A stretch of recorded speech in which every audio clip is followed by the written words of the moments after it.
Hello, everyone. Thank you for coming to our, I think, second MedTech Talk of 2021. I'm Danielle Sturm, and I'm the Marketing Communications Manager at the New England Medical Innovation Center, also known as NEMIC.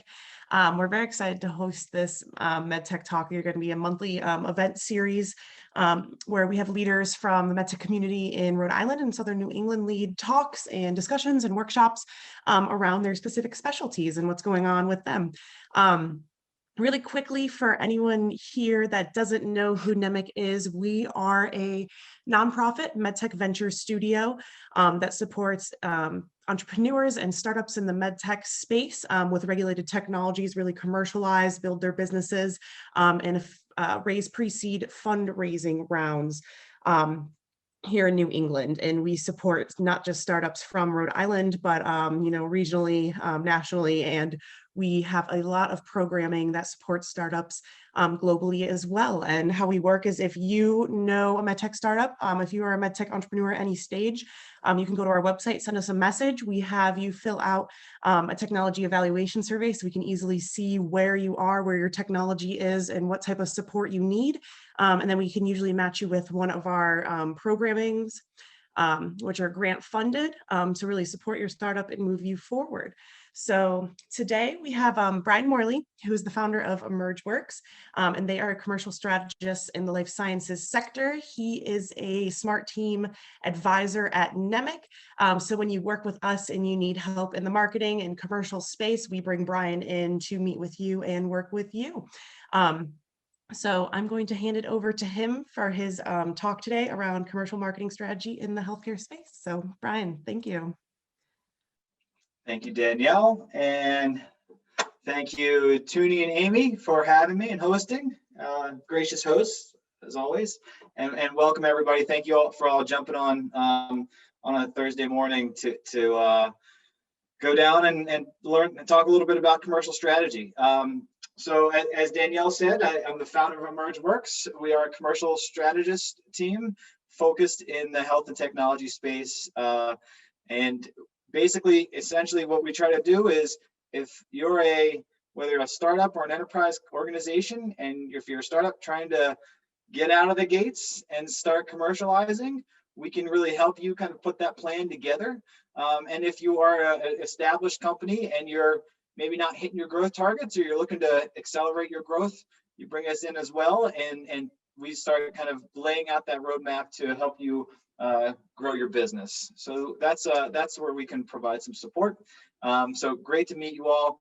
What we'll touch base on today is not everything from a commercialization perspective, but we want to talk a little bit about kind of from an organization, how one of the first things that I look at if I start to work with someone like yourself, if you're a small business owner or an enterprise customer, some of the things that I start to look at the very beginning before we even start talking about, creating the commercial strategy. So we're going to kind of talk about that first off. So can everyone see my screen okay? Yes, okay, great.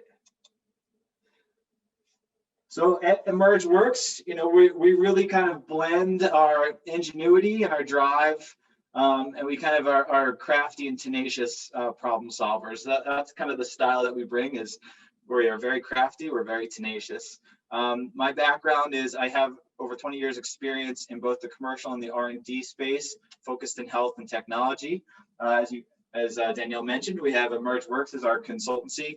Prior to that, I had about a decade in experience in R&D with a company called Synthes, and the last decade was focused on in J&J. And with as part of J&J, they really train you up from a commercial perspective. So build out capabilities and launch excellence. I'm going to reference some information here for those of you that want to kind of build out your marketing acumen. What we get trained on at J&J is this book called Marketing Management, the Big Picture. So it's a textbook that we get trained on so that we know how to lay out a go-to-market roadmap. So feel free to go find that on Amazon. It's available, but that's something that I go to regularly to help me kind of get unstuck and move to the next step. The other thing I want to talk about today is the Competing Values Framework developed by Robert Quinn and Kim Cameron. So I'm going to reference that as well, because when we talk about what's our business strategy and our marketing strategy. I'll talk to you about using this framework to help kind of pressure test your lens. And then finally, these are just my opinions at the end of the day, right? This is based on my experience and my observations. This is not law. These are my opinions. So for what that's worth. So the four things that I look at when I start working with a company is really, I'll look at their vision statement and their mission statement. And then I look at their values and then try to identify their core competency. And some people or organizations have this really buttoned up, and some not so much. And the top two, the one on the top, the vision, we're not going to dive in deep into that, or the mission statement. I'm not too worried about that. Those are pretty straightforward. I'll kind of go into the definitions on them quickly, but not go deep into that. For those of you that are thinking about building your business, or you want to kind of do a quick audit on your visions and mission statements, what I really want to talk about is more the values, and where I see strong values can be built and how we can leverage those values to have a competitive edge in the market. So that I look at the values, and then I try to identify the core competency within that organization and try to elevate that core competency up and get the organization to rally behind it. So we're going to talk more about the values and core competency today than vision and mission statement. But just real quickly, when I think about the vision statement, for those of you that are either that have done this or have to do it, the way I look at it, and many folks look at it, is a vision statement is very aspirational and inspirational, right? So that's when I think about the vision. And I brought in the Martin Luther King quote here, because that's how I kind of define, when I look at someone's vision statement and I read it, is it aspirational? Is it inspirational? Is it a dream that this is what you want to happen? If it's not, go back and fix it, right? And this is really to define your why. Why are you doing things? And I think about the primary audience, it's really the customer, right? You're saying, here's why I do what I do. Here's what's at my core. Here's why you want to partner with me. So that's the primary audience, is the customer. The secondary audience is your team, because your team also needs inspiration. They need something to rally around. They need to want to come in and work with you every day, and fight for the cause that you're fighting for, right? So that's the vision statement. I'm not going to go too much deeper into that. The mission statement, the way I assess a mission statement, and I'll preface this with, you don't always need a mission statement, in my opinion. You don't always need a vision statement. Actually, if you go on my company's website, we don't have a mission and vision statement. You don't need it. You only have to build it if you feel like it helps you solve a problem for your organization. But the mission statement is really a plan. This is a tactical plan. It's not meant to inspire, and it's not meant to be aspirational. It's meant to drive decisions and to be very specific, to guide the team on what they need to do to accomplish a specific goal. So the way I kind of measure this, right? Similar when I think about the vision is, I have a dream. The way I think about the mission is Mission Impossible. So for those of you that know Mission Impossible, it's, Ethan Hunt gets a card, right? He opens it up and says, your mission, if you choose to accept it, is this, right? Do these 4 or 5 things, your mission's over, and the thing blows up, and then you'll wait for your next mission. That's how I look at a mission statement, right? So it's really defining what you have to do, how you have to do it, and the primary audience for a mission statement, it's not your customers, it's your team, because you're directing action. You want the Mission Impossible team to go, attack that mission. So those are the 2 things for those of you that are thinking about vision and mission statements and what's the difference and how you craft them. That's my simple way of doing that. But what I want to dive deeper into a little bit today is our values. And because this is where, as a commercial organization, when I start to look at a company, I start to dive into their values. And a lot of folks put values because that's kind of the checkbox when you build an organization. Let's make sure we have our value statement that guides us. But what I really like to do is make sure that they are authentic and really true to who the organization is. Because when I look at values, they really drive the organization's culture, number one. It really helps you identify your strengths. And actually, in some areas, and I'll explain to you how it can help actually identify your weaknesses and blind spots as well, which many people don't really think about that, as putting your values out there could actually show where your blind spots are potentially. It helps guide your decision making, right? So as an organization, you're going to be stuck with tough decisions. You got to make tough decisions. Having a strong value system that you lean on will help guide your decision making. So a perfect example is Johnson & Johnson. They built the Credo. So the Credo has been around for, I think, over 75 years. It was updated in the last 2 or 3 years, but it's basically their set of values that every person at Johnson & Johnson has, so that when they get stuck with a tough decision, they go back to the Credo, and that helps guide their decision making. So values are really important to an organization on that decision making. It also helps you understand who you hire, what's the type of people that you want to hire, how you want to bring people in to help drive that culture. And it also helps you understand where you want to invest.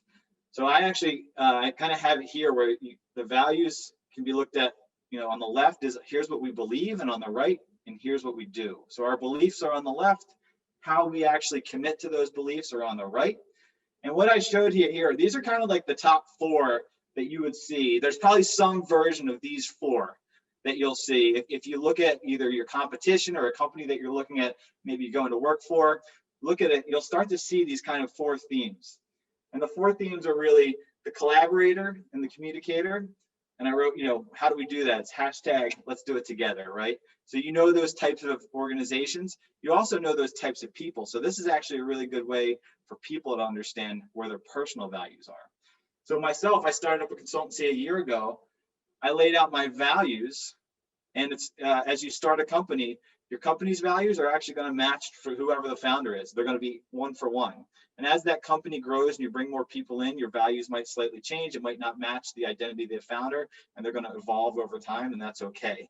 But when you're a startup, most likely your corporate values are going to pretty much match your personal values as that founder.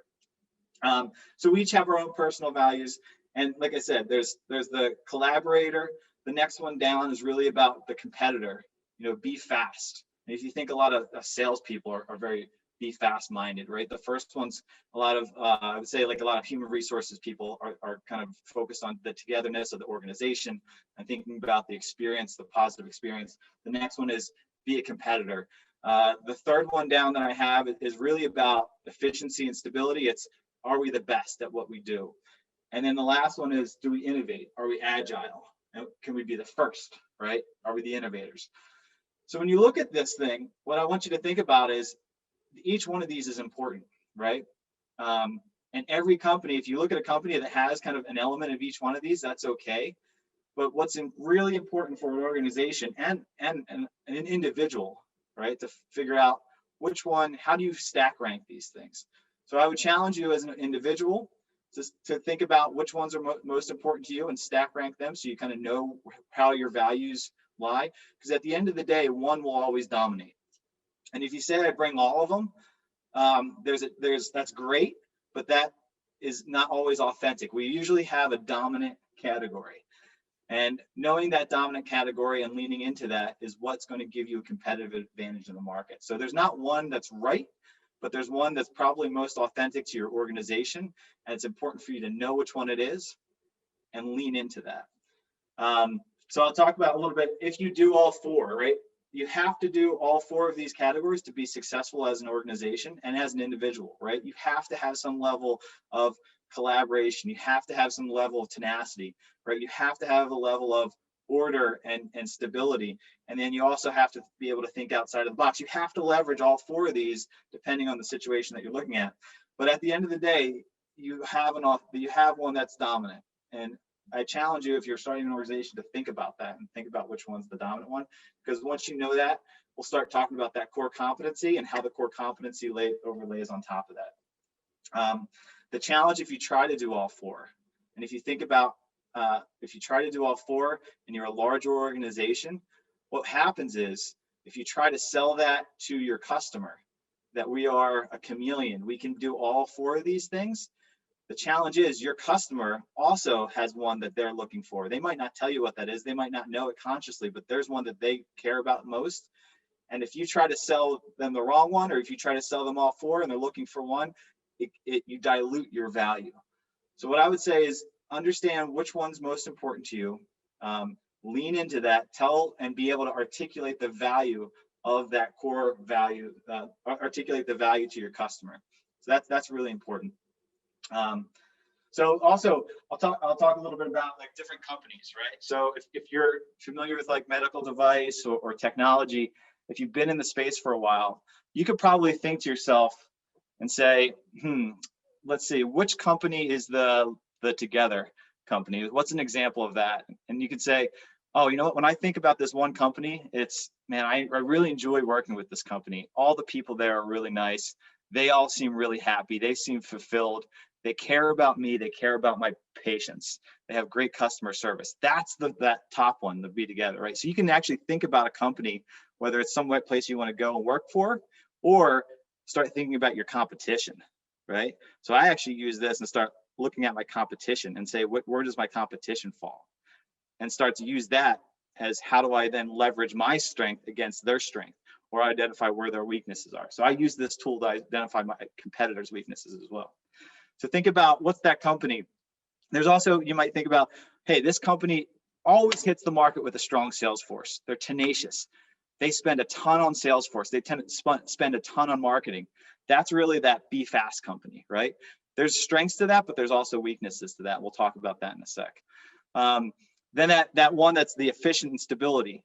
That's the one that says this company always provides high quality products, high quality service. I trust them. They usually invest heavy in R&D, heavy in operations, right? Because their goal is to be the best. They're perfectionists, right? And then the last one with kind of Be First. And these are the ones that you think a lot of startups would be thinking this way. They might be thinking this way right off the bat. But once again, there's something that's true to yourself. Who's your authentic self? Maybe you need to be unique and first and innovate at the beginning, but at some point you get to a point where your company will actually start to fall in line with your values. But if you think about the companies that are the innovators, they're always first to market. And then in my world, in med device, right, there was always a company that says, man, this company's on generation 4 before we even get generation 1 out the door. And what they actually spend a lot of money on, their investments are on R&D and marketing, because they have R&D to create and then marketing to tell that story. So this, as I start to look at organizations, like I said, there's no right or wrong. It's understanding where you're dominant, where your blind spots might be, and how to leverage those in the market against your competition. So to take that a step further, this is actually that competing values framework that I was talking about. So this is basically showing the same thing, just in a 4-box. And I use this with a lot of my clients.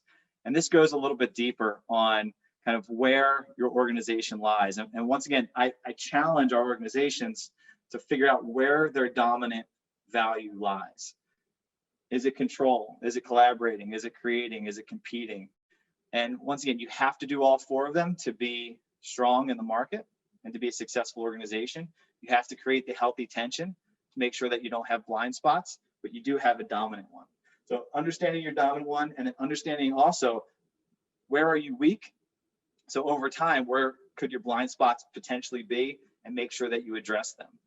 The neat thing about this too, it also shows you where there's conflict. So as you grow your organization, if you're very heavy in the top right in the green, if you bring in folks that are very control oriented, stability oriented, there's going to be frustration, because the control people don't want to take risks, and the green people, the red don't want to take risks, and the green do. That can create conflict. Now, with an organization and proper leadership, that conflict can actually you can focus that on creating healthy tension. If both sides respect one another and respect the value that each side brings, you create a healthy tension, and you're kind of an unstoppable force. So when I think about organizations and I think about where they are, and I look at this and say, where's your blind spots? And I look at, hey, where is the conflict happening?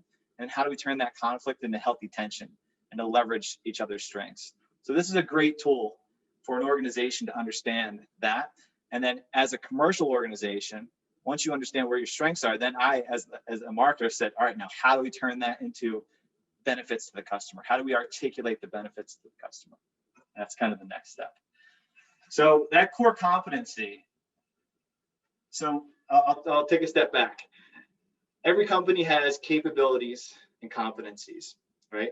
But at the end of the day, what I try to do is identify that core competency. And the core competency is that one specific skill that drives their competitive advantage. That's very difficult for their competition to replicate, right? So if you are a software as a service company and you feel like your core competency is software development, well, look at your competition. Is their core competent? Do they do software development? If the answer is yes, then that's not your core competency because it doesn't differentiate you from your competition. So this is a great tool saying, what are all my competencies? What's unique to my company and my organization? What's my competitors' core competencies? What's unique to them? And once you start mapping that out, then you have a really good way of saying, okay, here's how I position myself on the market, or here are the types of customers that I need to be focused on versus kind of having no segmentation or targeting strategy. This will actually drive, once you know your core competency, this will drive your segmentation strategy, your targeting strategy, etc. So the core competency, it's where you could drive your competitive advantage. And then once you know where that is, that's where you invest, right? You invest in that area to separate yourself from the competition. And once again, once you know what that core competency is, if you go back and map it back to that 4 box, ideally that core competency will align with your dominant value. So that's all tied. Your value, your dominant value, your core competency will start to align. If they don't, there's a problem. And somewhere we're not being authentic, and we'll get to the bottom of it. We'll get there. But if they don't line up, then our commercial execution will fall flat. We're going to miss our targets. Our value proposition will not resonate with our customer, etc. There's a big downstream effect if you don't do this part right. Okay. When you know who your core competency is, you know that unique skill, that special sauce. You start to hone, you find your blade, you start to hone it, right? You invest in it, you lean into it. It's aligned to your value system, but then you start creating strategic assets, right? And those assets could be people, it could be processes, and then it also starts to turn into products. And all of your products and everything will have that core competency in it. That core will always be a part of basically all of your assets moving forward and your products moving forward. If you don't know what your core competency is, you have to kind of work your way backwards to get there through looking at what all your assets are, assessing your assets, assessing your products, and really assessing the benefit that you deliver to the customer. So all of this leans into what's the benefit that we deliver to the customer? What's the 1 or 2 unique things that our technology or our company, our brand or organization delivers to the customer? And all of this will then align back, right? So all the work I'll do with companies is, what's the benefit? Okay, well, how do we prove that? What are our assets? What are our products? How do we prove that benefit? And then I work that back and then say, all right, what's our core competency? And then work that back and what's our values? So everything lines up. And if it doesn't, we fix that, because that's going to impact our ability to have an effective commercial plan. So real quick, I'll do an example of this. I'll work through this with you guys real quick. So just generically speaking, a core competency. So I think about Toyota and Lexus.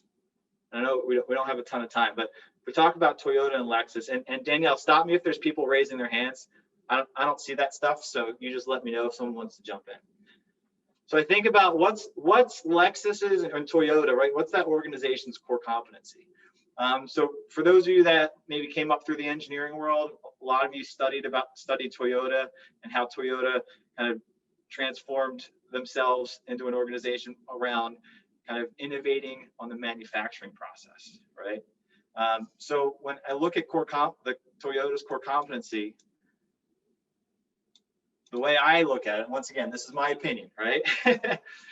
I look at their core competency as that they are innovative makers for scale. So I look at them, they innovate in the production part of the world, they innovate in the manufacturing part of the world. They spend a lot of time innovating on production.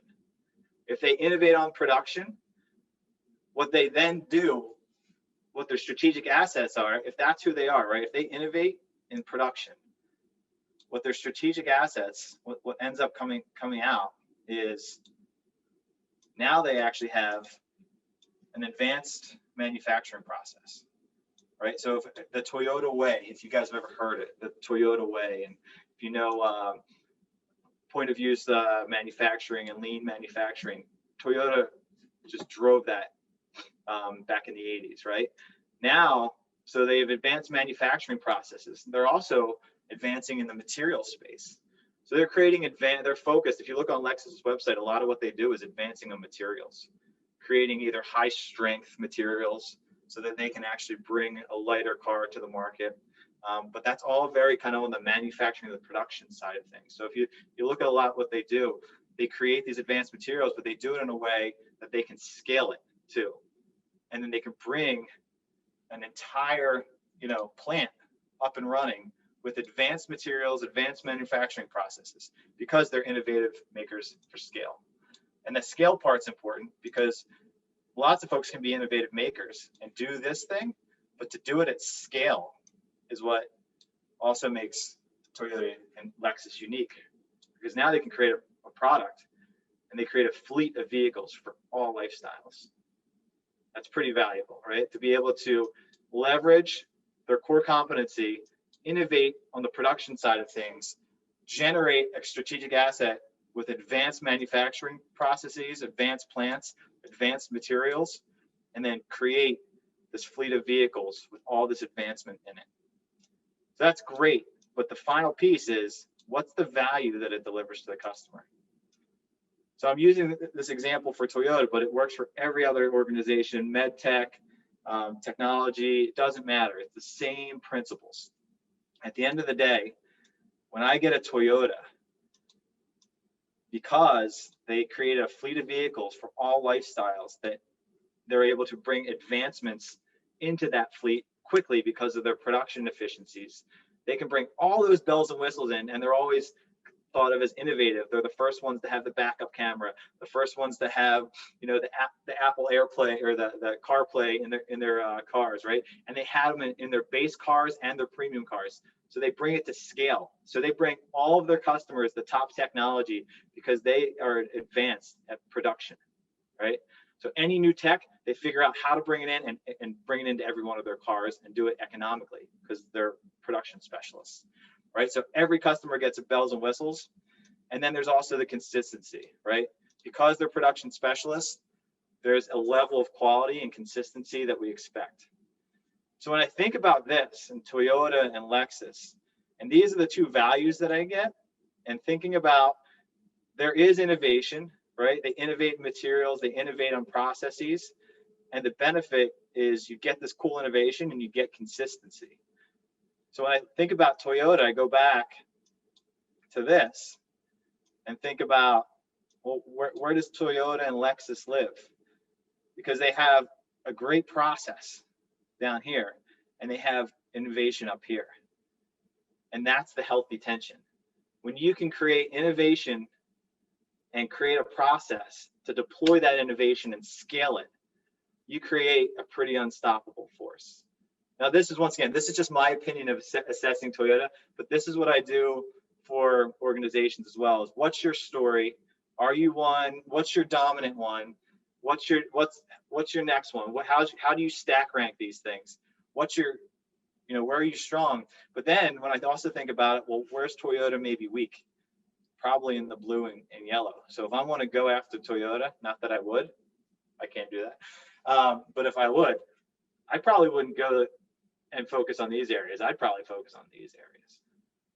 So when you think about creating a competitive advantage on your competition, know where they are, right? Know where they reside, and then know where you reside, and then you can start crafting your story and articulating your value to your customer through your core competency, your strategic assets. What are all the reasons to believe? How do you bring that to life? How do you prove that to your customer?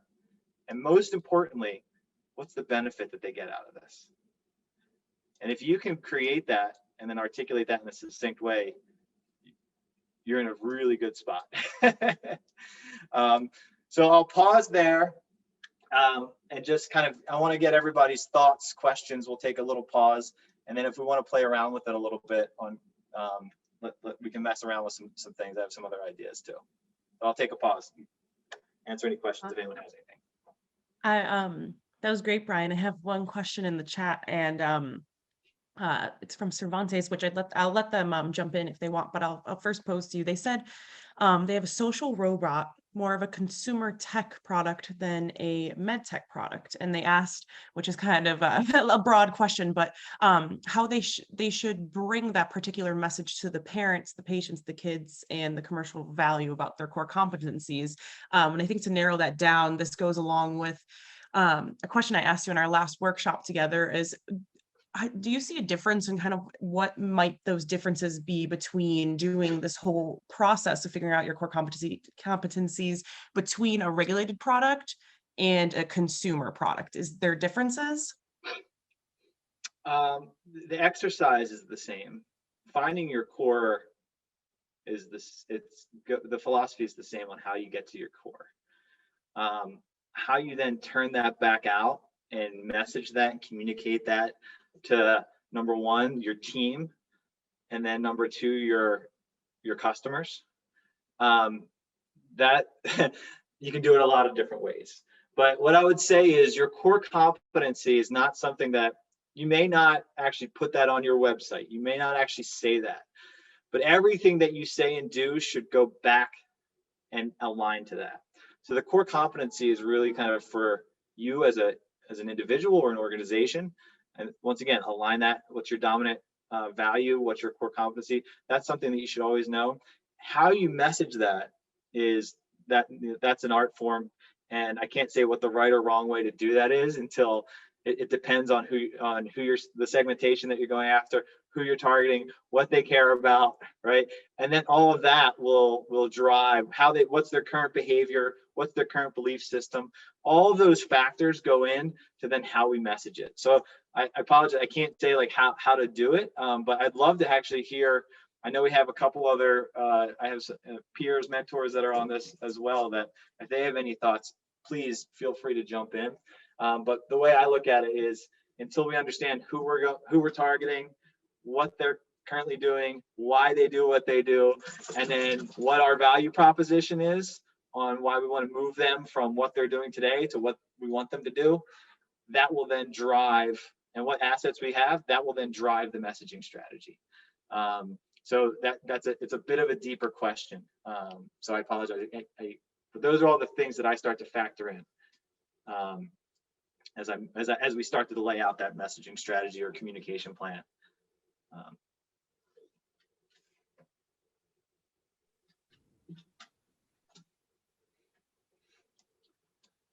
I'd love to open it up to the audience. If anyone, I don't know, Cervantes, if you want to follow up on your question, or if anyone else has any other questions, you can either raise your hand or just take yourself off mute. We can listen. Yeah. Danielle, can I speak? Yeah.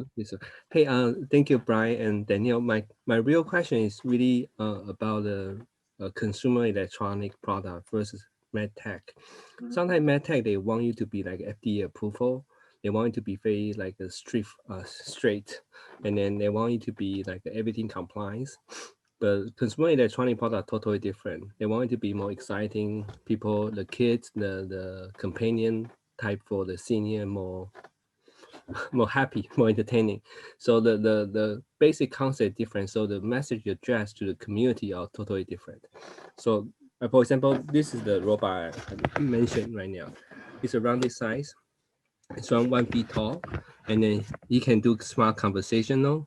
And then, but this is the product I have very difficulty to bring to the medical professional. And then we are still fine-tune the message in the US right now. Yeah, so we're coming here around 2 to 3 months, but do not have any attraction in medical field. Yeah.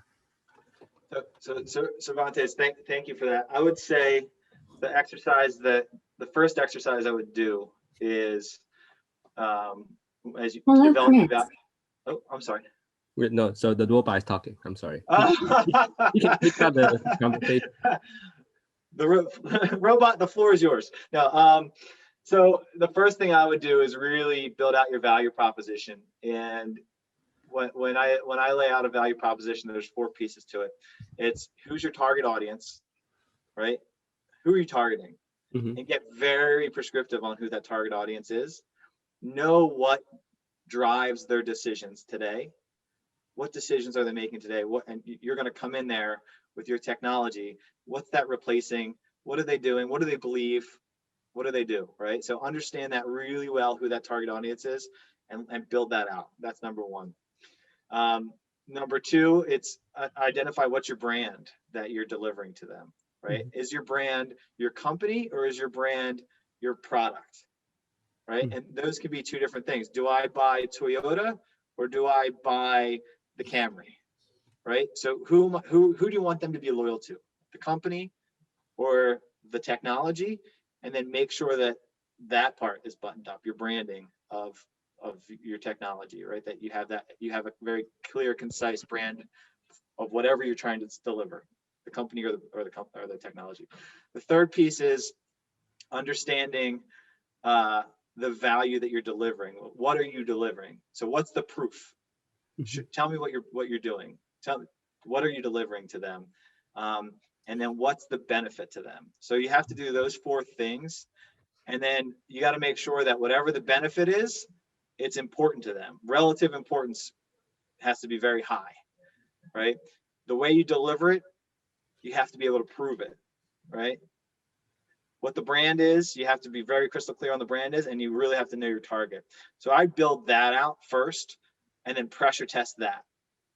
And if that starts, and then you can start to see what of those four things, the target, the brand, the benefits, and the value, what of those four things are kind of falling flat, and what you have to build up.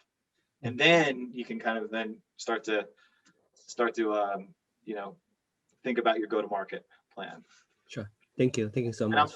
and I'm always happy to have conversations, talk offline, like Danielle said. So don't feel like you can't reach out to me. I'm happy to always talk and learn about your challenges. Thank you. Thank you so much. So who wants to have a little fun? I know we have a couple minutes left, right? I want to go back to this. And I hope you guys understood why there's risk in trying to be all four. I'll call this the chameleon. Once again, there's risk in trying to be all four, because if you try to deliver that to a customer, you'll at the end of the day, your dominant one will come through. Your authenticity will always come through. So be very careful if you're trying to tell a story that's not authentic, because it'll always fall flat, regardless of what industry you're in. So really understand who you are, lean into that, versus trying to be everything to everyone. If you try to be everything to everyone, you dilute your message and you become nothing to everyone at the same time, right? It's really hard to try to be everything to everyone. And for example, I want to hear some different folks. I talked about car companies. So who wants to guess? Where does Subaru, what do you think Subaru leads with? What's their dominant? Which color? Based off of this. Yellow? Who said yellow? I did. My name is Evelyn. Evelyn, you are 100% correct. What made you think it was yellow? Because their advertising is about like hiking and being with other people and having space for their luggage and everything. Yeah. So would you consider Subaru a successful company? Yes, I don't know that much about their revenue, but they seem to be well known. Yeah, they're one of the few companies that like were recession proof, that like grew in the recession, a decade ago, Subaru. And what do they, look at this, share the love event.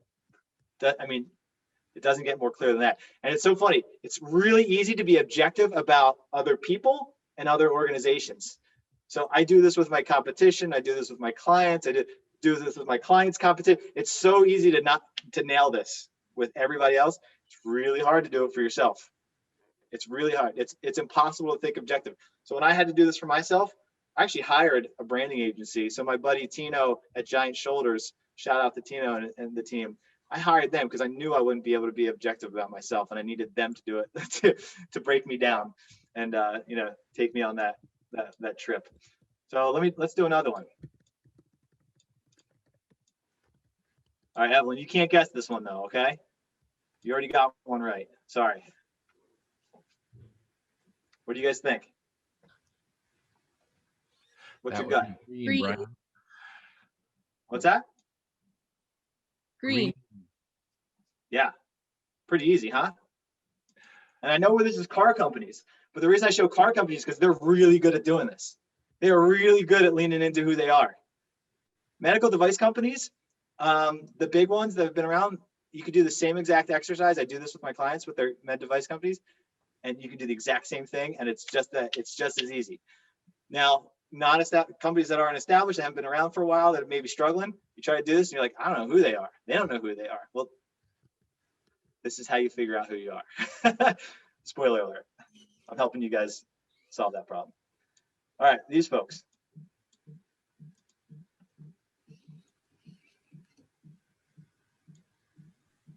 Any guesses? I'd call that red. Red. So go on BMW's website. Ready? I would say blue, Brian. Yeah. Go on BMW's website. Look at this. Experience the legend. Lead with confidence. Lead with confidence. It's all about speed. Right? It's all about performance. So when I look at BMW, it's bold. They're very bold. Look at that. Look how aggro that is, right? Not saying it's wrong, but that's a clear choice that they're making, that we're aggressive, we're bold, we're about speed. We're going to blow you, when the light turns green, we're going to blow you off the line. That's actually like right over here. Now, Dennis, to your point, they have to do these other things to be a successful organization. They have to have high quality. They have to innovate. They have to have a company that believes in the culture, right? All those things have to come true, but their dominant is down here in the blue. Yeah. And it's funny, when you buy a car is a very emotional decision. And it's based off of your ego of who you want, how you want to be seen. So it's interesting when you think about who you are versus how you want to be seen. If they're in two different buckets, you might want to think about that. But that's for a psychology class, and I'm not qualified for that. Last one. Mercedes. I'll give you a hint. There's one left that I haven't hit. Right? So what's Mercedes all about? Is Mercedes going to try to, when the light turns green and BMW floors it, Mercedes goes, go ahead, you can have it. I'm good. I'm stable. I'm confident in myself. I don't need to win the race because I'm here for the long term, right? A Mercedes person is very introspective, very stable, emits strength. The brand does that. If you go on their website, watch their commercials. Next time you watch these 4 commercials, you're going to be like, holy boop, he was right. They are so crystal clear on which one they lead with. So that's one fun. So car companies do it really well. That's why I always go back to them. I challenge ourselves to think like that, right? That's one way. The other way, from a personal perspective, think about this. Your company's going to dominate with one. You're going to have an identity, a corporate identity, but you need to bring all of these folks in here. You need to have folks with all different skill sets. You hear the words diversity and inclusion.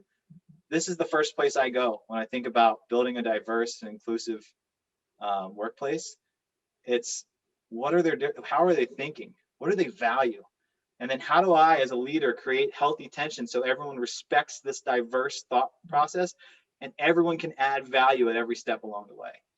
So this is actually how I think about diversity and inclusion, is because I think a very specific way, and I always have to check myself because some people think a very different way. And if I go to this, I go, oh man, they're probably over here on this side, and I'm over there on this side. I should just take a pause, right? They're not. So this helps me become a better leader, and helps me as I want to fill out my organization to make sure that I bring a diverse thought process. And as a leader, how do I make sure that it's inclusive? I check myself, because wherever I am, I got blind spots diagonal from me. Okay, that's how I think about that. I'll do one. I know we're running out of time, but here we go. This is fun too. So when you think about the people you bring on your team, right? How do you create this diverse team, high performing team? It's not having all of the same, right? It's having different, but that actually work in a healthy tension. So General Leia, what do you guys think?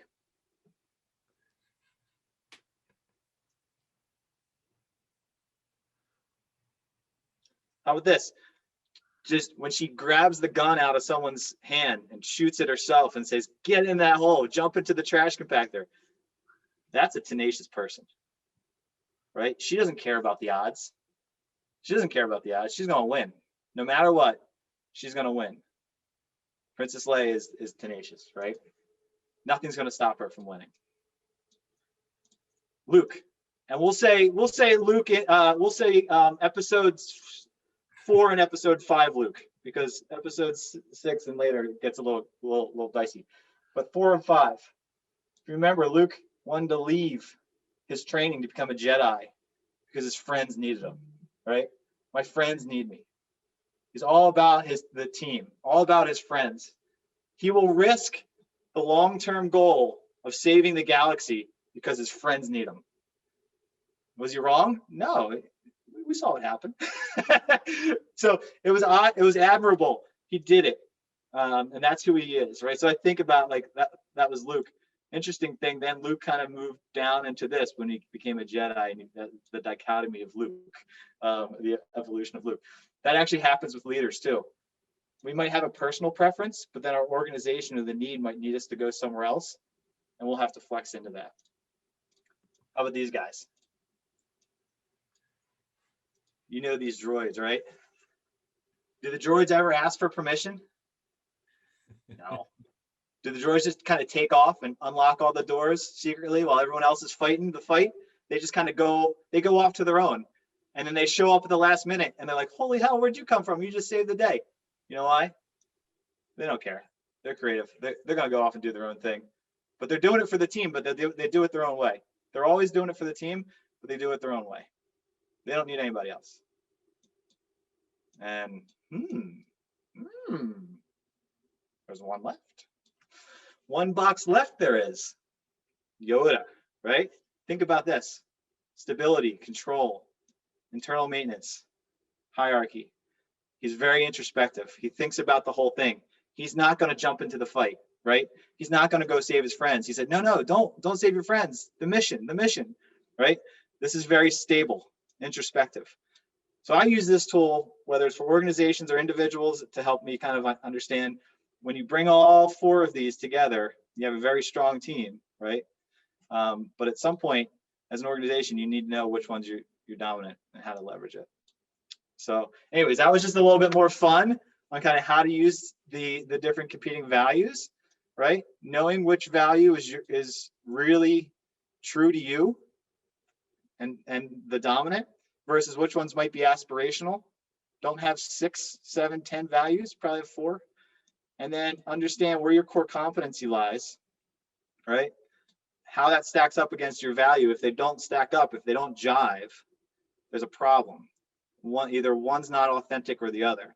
And then how you take that core competency and leverage that and create assets, create products to deliver a unique benefit to your customer.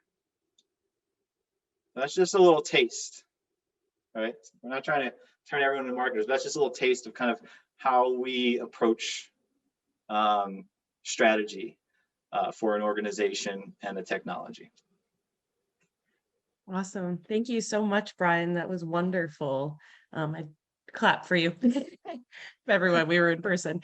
But that was great. And I hope everyone found that interesting and relevant. And geez, even in this half hour, I think I learned so much. But I want to just tell everyone too, so through our work at NEMIC, we see a lot of startups come in. I think one of the biggest challenges is the marketing space and the commercial viability space, and figuring out how, you're going to make it successfully on the market. So if anyone here today wants to reach out to Brian, he's a great partner to have for this space.